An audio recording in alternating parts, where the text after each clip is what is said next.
monde, j'espère que vous allez bien, moi ça va, tranquille, comme d'hab.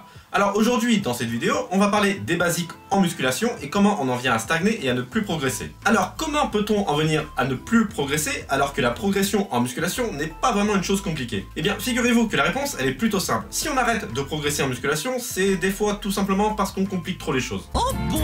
Et le fait de compliquer les choses, c'est une erreur que beaucoup de pratiquants commettent. Après, attention à bien interpréter ce que je dis. Ce n'est pas parce que je dis que progresser en musculation, c'est pas compliqué, que c'est pour autant facile.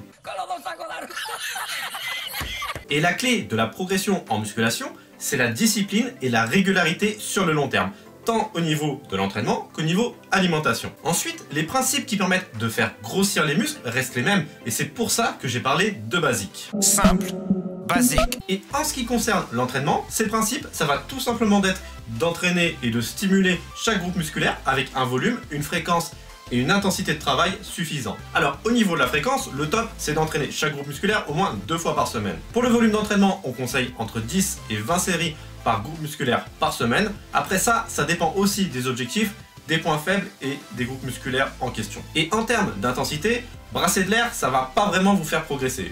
On souffle en montant et on aspire en descendant.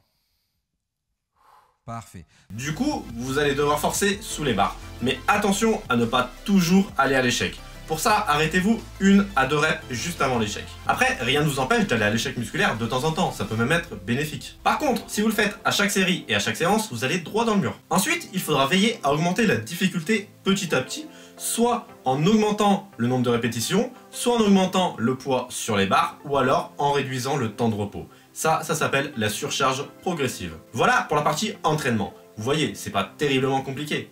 Maintenant, on va s'intéresser à la partie alimentation, et elle n'est pas forcément plus difficile. En fait, si, la partie nutrition, elle est un peu plus complexe que ça, mais aujourd'hui, on va s'attarder uniquement sur les macronutriments, et on va survoler l'essentiel uniquement. Et la base de la base, quand on progresse en musculation, ça va être de construire du muscle, on est d'accord. Pour ça, il va falloir créer dans la plupart des cas, je dis bien la plupart des cas, un surplus calorique. Alors petite parenthèse, si vous voulez comprendre pourquoi je dis dans la plupart des cas il faut un surplus calorique, allez voir ma vidéo sur prendre du muscle et perdre du gras en même temps et là vous comprendrez. Une fois que vous aurez installé ce surplus calorique, vous allez devoir vous assurer de consommer assez de macronutriments. En ce qui concerne les protéines, vous allez devoir consommer au minimum, et je dis bien au minimum, 1,6 g de protéines par kilo de poids de corps par jour. Après, si vous consommez 1,8 g, c'est encore mieux. Et 2 grammes, c'est encore mieux. Pour les glucides, il va falloir en consommer suffisamment pour rester en surplus calorique, suffisamment pour avoir assez d'énergie toute la journée et suffisamment pour reconstruire ses réserves de glycogène après l'effort. Par contre, au niveau consommation, ça va forcément varier d'un individu à l'autre. Chacun n'a pas la même activité, ni le même métabolisme. Et enfin, pour les lipides, on conseille de consommer 1 g de lipides par kilo de poids de corps par jour pour rester en bonne santé physique et hormonale. Voilà pour les principes de base au niveau alimentaire et au niveau de votre entraînement. Maintenant, le problème, c'est que trop de pratiquants se perdent dans des variantes d'exercices complètement improbables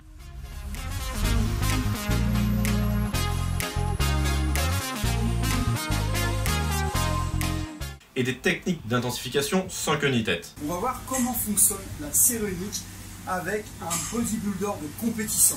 Encore une fois, je parle de la sérounique pour les débutants surtout, pour la musculation, mais pas forcément pour le bodybuilding, même si je sais que les bodybuilders peuvent en bénéficier parce que c'est un principe. Voilà, donc Sourmy, ça va être plus compliqué parce qu'il a besoin d'un gros volume musculaire, il a besoin de charges lourdes. Comment est-il? Un champion du monde. Et côté alimentation, c'est la course aux aliments brûle-graisse. Alors, s'il vous plaît, sachez que n'importe quel aliment fait grossir et n'importe quel aliment fait maigrir. Il est tout à fait possible de grossir en mangeant des courgettes tous les jours et de maigrir en mangeant McDo tous les jours.